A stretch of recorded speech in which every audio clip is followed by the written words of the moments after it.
अरे का करे सुना सुनावा। भैया गईले बहरवा ये भौजी कैसे करबू झगड़वा ये भौजी। भैया गईले बहरवा ये भौजी कैसे करबू झगड़वा ये भौजी। भैया गईले बहरवा ये भौजी कैसे करबू झगड़वा ये भौजी। चेहरा मुरझाई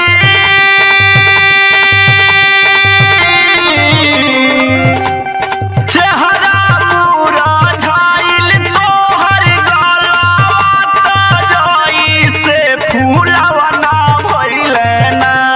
सुना रेलिया पे चढ़ के जा हजिया से उतरी पिया रंगुनवा रे गइले ना कि राजा रंगुनवा रे गइले ना कि हमारा झूलनी करनवा पिया रंगुनवा रे गइले ना।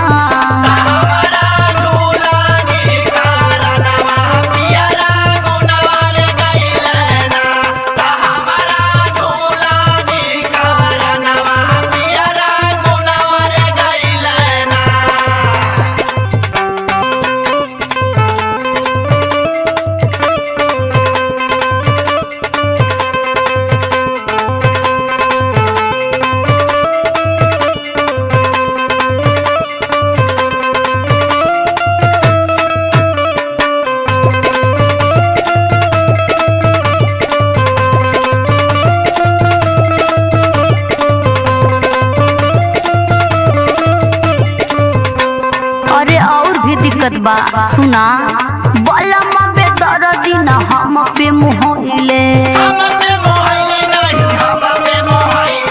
हमके बुझाला तोहे ठेस बड़ा भइले।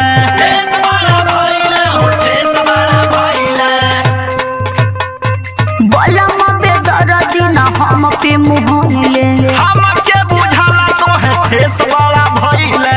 लगत बुझतारा दिल हमार तोड़ दिहले तनहा छोड़ पिया निरमोहिया रे भइले ना कि राजा निरमोहिया रे भइले ना कि हमारा झूलनी करनवा पिया रंगुनवा रे गइले ना।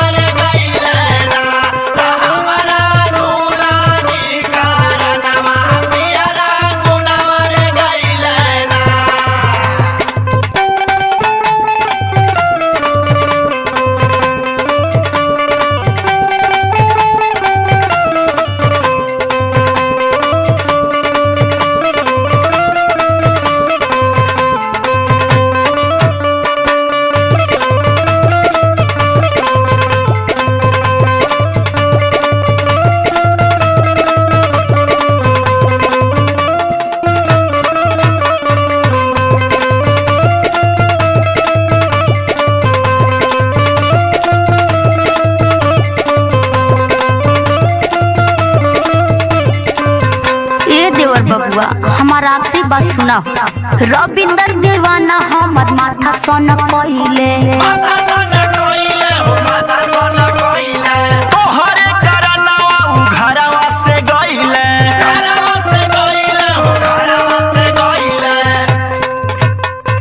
रविंदर दीवाना हमर माथा सन कइले तोहरे करनवा उ घरवा से गइले। और जिंदगी झंड बा लागे नाही मानवा हो जिंदगी के सुख वा सपनवा रे भइले ना। हाँ सपनवा रे भइले ना कि हमारा झूलनी करनवा पिया रंगुनवा रे भइले ना।